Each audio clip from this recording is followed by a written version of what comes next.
शिवानी मैं जा रहा हूँ। बेटा देखता जा। चले गए आयुष। अब बताती हूँ इस बुढ़े को। क्यों बुढ़े, सुबह से सफाई क्यों नहीं की तूने? बहू, हम मैं बूढ़ा हो चुका हूँ, मुझे आराम की जरूरत है। सुन बुढ़े, मुझे तो पूरा दिन काम करता हुआ मिलना चाहिए, समझा ना? अगर 1 मिनट भी आराम करता हुआ दिखा ना तो सोच लियो तेरा हाल मैं क्या करूंगी। बहू, तू मेरे साथ ऐसा क्यों कर रही है? मैं तेरा ससुर हूँ, मैं तुझे अपनी बेटी की तरह मानता हूँ। अगर अपनी बेटी की तरह मानता ना मुझे तो मेरी आजादी नहीं छीनता, मेरे बारे में भी सोचता। तू जो भी कर रही है ना बहू, बिल्कुल ठीक नहीं कर रही है। खाने से मेरे बेटे को, मैं उसे सब बताऊंगा। अच्छा, तो तू अपने बेटे को बताएगा? जा बता दे जाके। लेकिन तू अच्छे से जानता है ना कि तेरे साथ क्या होगा। मैं तेरे ऊपर ऐसे ही अत्याचार करूंगी, रोज तुझसे घर के सारे काम कराऊंगी और तुझे करने ही पड़ेंगे। और अगर तूने मेरी बात नहीं मानी या फिर अपने बेटे को बताने की कोशिश भी की ना तो मैं तेरे ऊपर इल्जाम लगा दूंगी कि तेरी मेरे पे गंदी नजर है, मेरे साथ बदतमीजी करने की कोशिश करता है। पूरे मोहल्ले में चिल्ला चिल्ला के बता दूंगी, ऐसी बदनामी करूंगी ना कहीं मुंह दिखाने लायक नहीं बचेगा। अरे बहू, तू मेरे साथ ऐसा कैसे कर सकती है? कौन बहू होगी जो फिर ससुर में इतना घटिया इल्जाम लगाए? नहीं नहीं, तू ऐसा नहीं कर सकती मेरे साथ। अभी बताती हूँ कि मैं कैसे कर सकती हूँ और कैसे नहीं। बचाओ बचाओ, मेरा ससुर मुझे छेड़ने की कोशिश कर रहा है। पापा जी, आप भी क्या कर रहे हैं? बचाओ। नहीं नहीं, बस कर बहू। देख, मेरे समाज में बहुत इज्जत है, मेरी बड़ी बदनामी हो जाएगी, मैं किसी को मुंह दिखाने लायक नहीं रहूंगा। ठीक है, तू जो कहेगी आज के बाद मैं वो सब करूंगा। तू घर के काम कराएगी वो भी करूंगा, तू जो कहेगी करूंगा। अपने बेटे को कुछ भी नहीं बताऊंगा, मुझे माफ कर दे। जा यहाँ से काम कर। बहू, अब तूने एक बार और मेरे ऊपर हाथ उठाया ना तो मुझसे बुरा कोई नहीं होगा, देख लेना तू। अच्छा, तेरी इतनी हिम्मत? अभी बताती हूँ। तुम्हारी हिम्मत कैसे हुई मेरे पापा पे हाथ उठाने की? चुप क्यों, बताओ मुझे। क्योंकि तुम्हारे बाप ने मेरी जिंदगी नरक बना रखी है। पापा, वो शिवानी को ना अपने मायके जाना था, उसकी मम्मी की तबीयत खराब है। अरे पिछले महीने ही तो होकर आई है।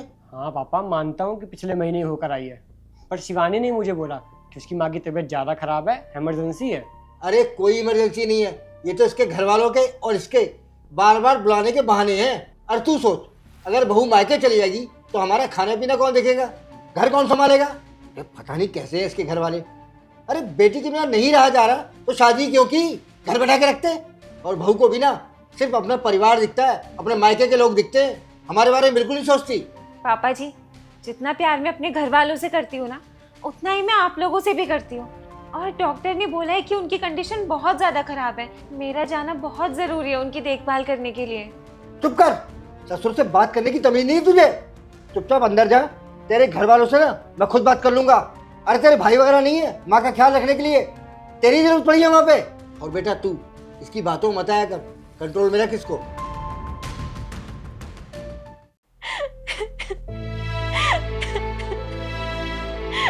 शिवानी, क्या हो गया, रो क्यों रही हो? भाई का फोन आया था, माँ अब नहीं रही।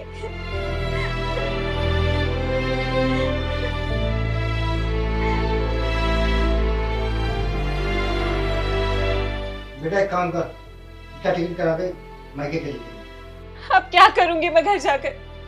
जिसके लिए जा रही थी वो तो रही नहीं ना। उनके आखिरी टाइम में मैं उनके पास ही नहीं थी, जब उनका ख्याल ही नहीं रख पाई, तो क्या करूंगी मैं जाकर? ये सब ना आप दोनों की गलती है। अरे ओ, तेरी माँ मरी है, इसमें क्या हमारी गलती है? तेरी माँ मरी सिर्फ चुप हूँ मैं, वरना सीधा कर देता तुझे। जाना है मायके जा, नहीं जाना यही है। तभी कहेगी।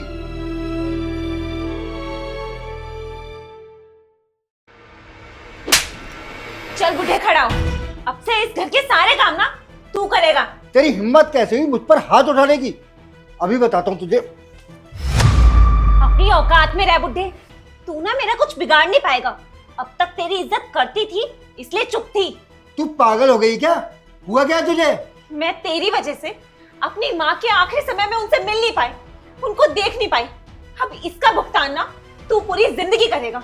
मैं तुझे इतना सताऊंगी इतना सताऊंगी कि तू पूरी जिंदगी ना रहम की भीख मांगेगा। शिवानी, अब मैं क्या ही बोलूँ। मैं मानता हूँ कि मेरे पापा ने तुम्हारे साथ जो भी करा वो गलत था, बहुत गलत था। उनकी तरफ से मैं तुमसे माफ़ी मांगता हूँ। अरे यार, तुम खुद सोचो, ये सब करने से क्या तुम्हारी मम्मी वापस आ जाएंगी? नहीं ना, इससे तो हमारे रिश्ते ख़राब ही होंगे। फिर क्या फ़ायदा होगा हम लोगों का साथ रहने का, जब तुम मेरे पापा की इज्जत ही नहीं करोगी। देखो शिवानी, मेरे पापा से जो भी कुछ हुआ है मैं उसको बदल तो नहीं सकता। बस मैं आपको इतना ही बोलना चाहूँगा पापा, और आपसे उम्मीद भी करूँगा कि आप शिवानी को अपनी बेटी की तरह ही मानो। उसकी भी घर में सुनी जाए, उसकी भी इज्जत करी जाए। क्योंकि ये चीज़ें अगर अभी नहीं सुधारी गई तो कल को इतनी ज़्यादा बिगड़ जाएंगी ना कि सुधारने को कुछ बचेगा नहीं। चलो शिवानी।